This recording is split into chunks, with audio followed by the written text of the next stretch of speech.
बड़े भाई से मिलकर सब कुछ सॉर्ट आउट कर लेंगे। तेजस्वी यादव बिहार लौटेंगे तो नीतीश कुमार को मनाने जाएंगे। बिहार लौटते ही समीक्षा करेंगे तेजस्वी यादव। नीतीश और तेजस्वी की भी चर्चाएं तेज हुई हैं। ने एक ऐसा बयान दे दिया जिसके बाद लगातार वो विवादों में घिर गए। ओरमा ग्रुप, जो सोचता है वो करता है, आपके अपने सपनों का आशियाना। नमस्कार, मैं दीपक, भारत लाइव देख रहे हैं आप। देखिए, बिहार की राजनीतिक गलियारों में चर्चाएं तेज हो गई हैं। क्या बीजेपी में सब कुछ ठीक चल रहा है? क्या बीजेपी और जदयू में सब कुछ ठीक चल रहा है? तेजस्वी यादव बिहार लौट रहे हैं, क्या होने वाला है? अचानक नीतीश कुमार जदयू कार्यालय पहुंच गए थे आज, और लगातार नीतीश कुमार सक्रिय नजर आ रहे हैं। क्या नीतीश कुमार कुछ संकेत दे रहे हैं? तमाम तरीके की बातें जो है वो लगातार बिहार की राजनीति में चल रही है। आप सुबह से एक खबर लगातार देख रहे होंगे कि किस प्रकार से उत्तराखंड की एक मंत्री रेखा आर्य के पति ने एक ऐसा बयान दे दिया जिसके बाद लगातार वो विवादों में घिर गए, और वो बयान कहीं ना कहीं आपत्तिजनक और जो अमर्यादित बयान था महिलाओं के लिए, बिहार की बेटियों के लिए, वो साबित हुआ। और लगातार जो है विपक्ष ने घेराव किया और बिहार के महिलाओं को किस तरीके से उन्होंने 20-25 हजार की बात कह दी, ये तो आपने सुना। लेकिन अब तेजस्वी यादव की भी लगातार चर्चाएं तेज हो गई हैं। तेजस्वी यादव बिहार लौट रहे हैं, उनकी डेट बिहार लौटने की फिक्स हो गई है। क्या तेजस्वी यादव भी आते सरकार का घेराव करेंगे?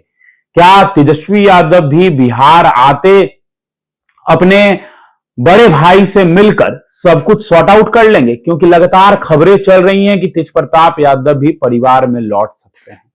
ये तो हम बताएंगे ही, साथ साथ हम आपको यह भी बताएंगे कि जदयू से कौन से वो मंत्री हैं जिनकी मंत्रिमंडल में नाम जो है शामिल होने को लेकर सबसे तेज चर्चाएं हैं। हम भाजपा के भी मंत्री कोटे से बताएंगे कि आखिर कौन से वो मंत्री या कौन से वो नेता का नाम चल रहा है जो कहीं ना कहीं मंत्रिमंडल में शामिल हो सकते हैं। लेकिन उससे पहले तेजस्वी यादव, जी हां, तेजस्वी यादव की बिहार लौटने की खबरें तेज हो गई हैं। तेजस्वी यादव बिहार लौट रहे हैं, और तेजस्वी यादव की इंतजार बिहार के उन तमाम मीडिया कर्मियों को भी है, और जो उनके कार्यकर्ता हैं, जो उनके सपोर्टर हैं, वो भी उनका इंतजार कर रहे हैं। और नेता प्रतिपक्ष के भूमिका में है तेजस्वी यादव, उनको नेता प्रतिपक्ष चुना गया है। और तेजस्वी यादव बिहार लौटेंगे तो क्या होगा उनका एक्शन? क्या तेजस्वी यादव बिहार लौटेंगे तो नीतीश कुमार को मनाने जाएंगे? तो अब ये देखना दिलचस्प होगा कि तेजस्वी आखिर लौटते हैं तो नीतीश को मनाने जाते हैं कि नहीं। लेकिन उससे पहले आपको बता दें कि नीतीश और तेजस्वी की भी चर्चाएं तेज हुई हैं, लेकिन तेजस्वी यादव ने उससे पहले अपने उम्मीदवारों और कार्यकर्ताओं से ये मांग की है, जिनको उन्होंने सीट दिया था या जो उनके लिए चुनाव, जो उनके पार्टी से चुनाव लड़ रहे थे, उनकी एक रिपोर्ट कार्ड जो है उन्होंने मांगा था, और रिपोर्ट कार्ड भी उनके पास आ चुका है। यानी कि तेजस्वी यादव बिहार लौटते ही समीक्षा करेंगे। तेजस्वी यादव फिर से एक बार जो है कहीं ना कहीं मजबूती से अपनी बातों को रखने का कोशिश करेंगे, और तेजस्वी यादव नेता प्रतिपक्ष की भूमिका में जिस तरीके से मजबूती से सवाल पूछते हैं सत्ता पक्ष से, वैसे वो सवाल पूछेंगे। ये लगातार कयास लगाए जा रहे हैं, क्योंकि तेजस्वी यादव जब भी बिहार में मौजूद होते हैं तो सत्ता पक्ष से जरूर सवाल करते हैं। कई मुद्दे चल रहे हैं, बुलडोजर आपने एक्शन देखा होगा, कभी विजय सिन्हा का एक्शन देख रहे होंगे आप। अब तो बिहार की बहन बेटियों को लेकर भी किस तरीके से दूसरे राज्यों में टिप्पणी कर दिए जा रहे हैं बिहार की बहन बेटियों को लेकर। तो क्या तेजस्वी यादव इन सभी को मुद्दा बनाएंगे? अब तेजस्वी यादव क्या स्टूडेंट्स के जॉब को लेकर भी मुद्दा बनाएंगे? क्योंकि वैकेंसीज भी लगातार दिए जा रहे हैं। अब ये देखना दिलचस्प होगा जब तेजस्वी यादव लौटेंगे। लेकिन ये तो तेजस्वी की बात हो गई। अब आपके मन में चल रहा होगा कि मंत्रिमंडल से कौन से वो जदयू के लिस्ट से शामिल हो सकते हैं नीतीश के कैबिनेट 2.0 में, और भाजपा से कौन से वो मंत्री हैं जो शामिल हो सकते हैं। तो सबसे पहले हम भाजपा के उन मंत्रियों का डिस्कशन करेंगे जिनके आने का संभावना है, जो पहले भी मंत्री रहे हैं, और बाकी जो और नए चेहरे हैं। सबसे पहला नाम जो सबसे आगे चल रहा है वो है नीतीश मिश्रा। जगन्नाथ मिश्रा के बेटे हैं और झंझारपुर से विधायक हैं। भारी मतों से इनकी जीत हुई है, और इसके पहले बिहार सरकार में वो मंत्री भी रहे हैं, उद्योग मंत्री।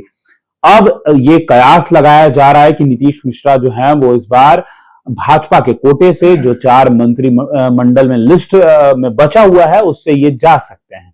टोटल 10 मंत्री बनेंगे, जिसमें 6 जदयू से और 4 भाजपा से। तो भाजपा का हमने आपको एक नाम बताया, नीतीश मिश्रा। चलिए दूसरे नाम पर आते हैं। जी हाँ, दूसरा नाम जो है वो है संजीव चौरसिया, दीघा के विधायक हैं, लगातार जीत रहे हैं। अब ये देखना दिलचस्प होगा कि इनको मंत्रिमंडल में शामिल किया जाता है या नहीं, क्योंकि इनकी भी नाम की चर्चाएं खूब है। ये 2 नाम हुआ। तीसरा नाम नीरज बबलू, छातापुर से विधायक हैं, इसके पहले बिहार सरकार में मंत्री रहे हैं।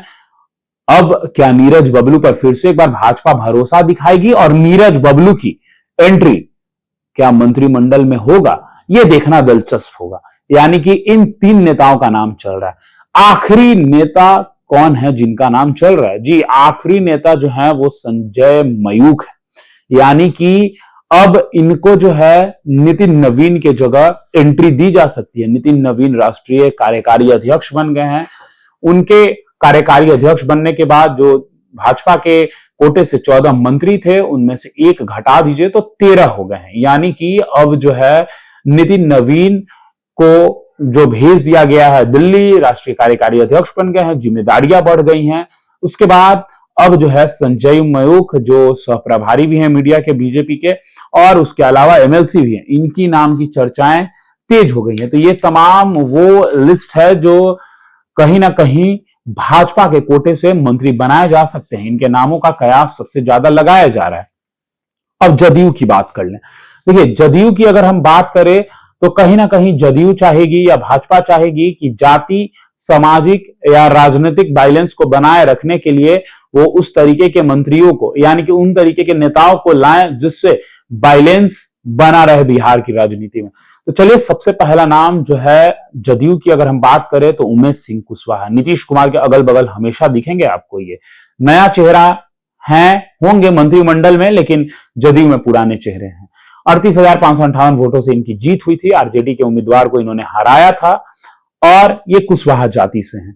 उसके बाद अगर हम बात करें तो महेश्वर हजारी, जो 38,586 वोटों से इनकी जीत दर्ज हुई थी। लेफ्ट के पार्टी के नेता को इन्होंने हराया था और समस्तीपुर के कल्याणपुर से यह विधायक है। इनकी भी चर्चा खूब चल रही है। अगर आगे हम बात करें तो अगला नाम जो है वो है शालिनी मिश्रा, जो मोतिहारी के केसरिया विधानसभा से विधायक हैं। 16,340 वोटों से इनकी जीत हुई है और वीआईपी के उम्मीदवार को इन्होंने हराया है। इनकी भी नाम की खूब चर्चा है। आगे अगर हम बात करें तो नचिकेता, जिन्होंने 36,228 वोटों से आईआईपी पार्टी के उम्मीदवार को हराया है, मुंगेर जिला के जमालपुर से हैं। इनकी भी नाम की चर्चाएं खूब चल रही है। बाकी और 2 कौन हैं जिनकी नाम की चर्चाएं चल रही है वो हम आपको बता दें। रत्नेश सदा, चौथी बार उन्होंने जीत हासिल की है, पहले भी मंत्री रहे हैं। सहरसा जिला के सोनवर्षा विधानसभा से ये जो है इनकी जीत हुई। ठीक है, अब चौथी बार जो है ये विधायक का शपथ लिया है इन्होंने। जयंत राज आखिरी है वो नाम जिसकी एंट्री हो सकती है। पहले भी ये मंत्री रहे हैं बिहार सरकार में। 33,221 वोटों से इनकी जो जीत है वो हुई है। यानी कि 6 मंत्री जदयू के कोटे से और 4 मंत्री भाजपा के कोटे से तय है। इसके अलावा अगर हम बात करें तो फिलहाल जदयू के कोटे से 9 मंत्री हैं, एलजेपीआर के कोटे से 2 मंत्री हैं, आरएलएम के कोटे से 1 मंत्री हैं और हम के कोटे से 1 मंत्री हैं। और बीजेपी के कोटे से 14 थे, लेकिन अब जो है वो 13 हो गए हैं। आरएलएम के एक जो मंत्री हैं दीपक प्रकाश, उनको लेकर भी चर्चाएं खूब चल रही है कि क्या उनकी सीट बचेगी, क्या होगा, क्या उनको एमएलसी का सीट मिल जाएगा और वो मंत्री पद पर बरकरार रहेंगे। ये भी देखना दिलचस्प होगा क्योंकि उनके विधायकों को लेकर लगातार सवाल खड़े किए जा रहे हैं।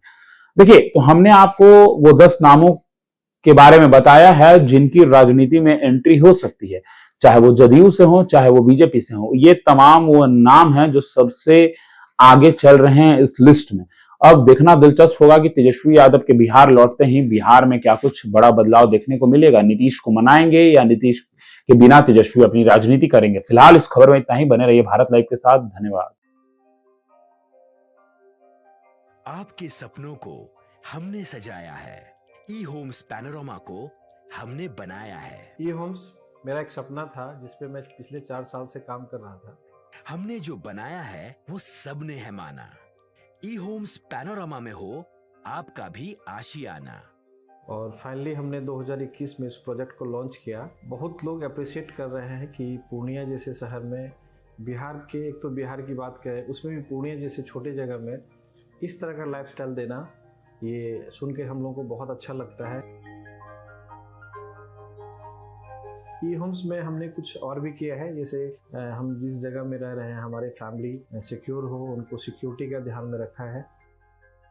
आपकी सुविधा और सुरक्षा आपके लिए खास है, ये आपका विश्वास है। इसमें आर्टिफिशियल इंटेलिजेंस का 7 लेयर सिक्योरिटी का हमने इस्तेमाल किया है। लस ग्रीन कैंपस को बनाया है। यदि हमारा बाउंड्री वाल है तो वो वर्टिकल गार्डन है। ये जितनी भी फैसिलिटी होता है एक इंटरनेशनल टाउनशिप में ई होम्स है, ये हम लोग विश्वास नहीं कर पा रहे हैं। जो भी हमारे मित्र दोस्त या जो भी हमारे बाहर के बाहर आते हैं तो हम लोगों को बहुत अच्छा सुनने को मिलता है और बहुत अच्छा क्रेडिट मिल रहा है। वो सारा हमने सिर्फ एक बिल्डिंग नहीं बनाया, हमें एक बहुत अच्छा लाइफस्टाइल दिया ई होम्स में, और मेरा एक सपना था जिसको मैं आज फुलफिल होते हुए देख रहा हूँ। ये आपका आवास है।